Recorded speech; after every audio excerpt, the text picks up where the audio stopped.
We all know how intimidating the high holidays can be. Rosh Hashana, the first day of the Jewish New Year, is a day of judgment.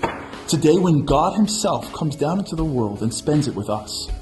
Like any important day, we need time to properly prepare. The month before Rosh Hashana is called Elul, and is considered the time to prepare for the high holidays.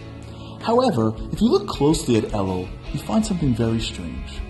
The rabbis teach us that Elul is an acronym for Ani V'Dodi V'Dodi Li. I am for my beloved, and my beloved is for me. Really? I figured Elul would stand for, you better get your act together before God zaps you on Rosh Hashana. I mean, I am for my beloved sounds like a line out of a romantic novel. This isn't the time for love. This is the time for fear. Judgment Day is coming.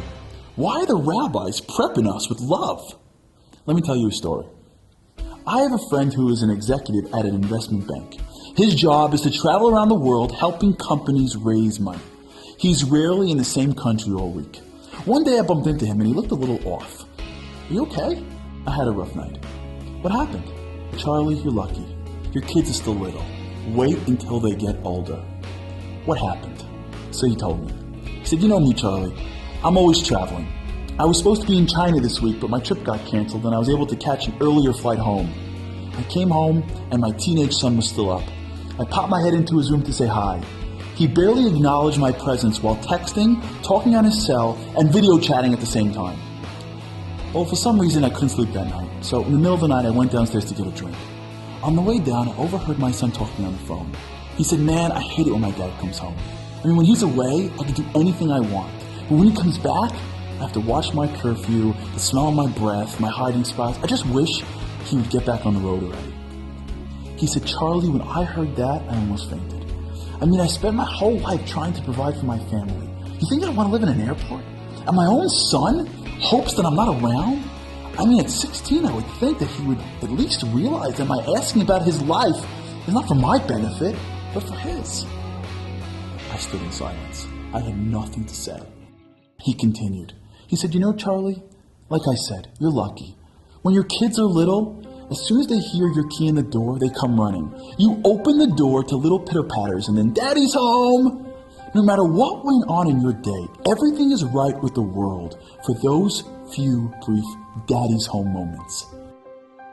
On Rosh Hashana, the new year, God comes home. He comes close and stays with us for a few days.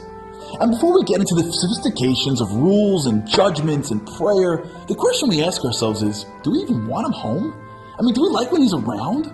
Or is it just a time where we have to watch what we do, feel guilty that we didn't do more, or lay low until he gets back on the road? I mean, when his key hits the door on Rosh Hashanah Eve, do we get an excitement that Daddy's home? Or is it, here we go again? The rabbis, keenly aware of how quickly we forget that any rule, law, or custom is not for God's benefit. I mean, He's all good, but it's for ours. Start the prep month with a surprising but important message. I am for my beloved, and my beloved is for me. Yeah, love. It's about love. It's about our relationship to God, and if we're not looking forward to Him coming, well, love. Now is the time to start to rebuild the relationship. Now is the time to think about how much He gives us. Now is the time to appreciate just how amazing a real relationship is with the Creator of the entire world. We're not perfect. We all know that. But we get excited to see our Father in heaven, to spend some quality time with Him, to share our lives with Him. Can you think of a better way to start Judgment Day?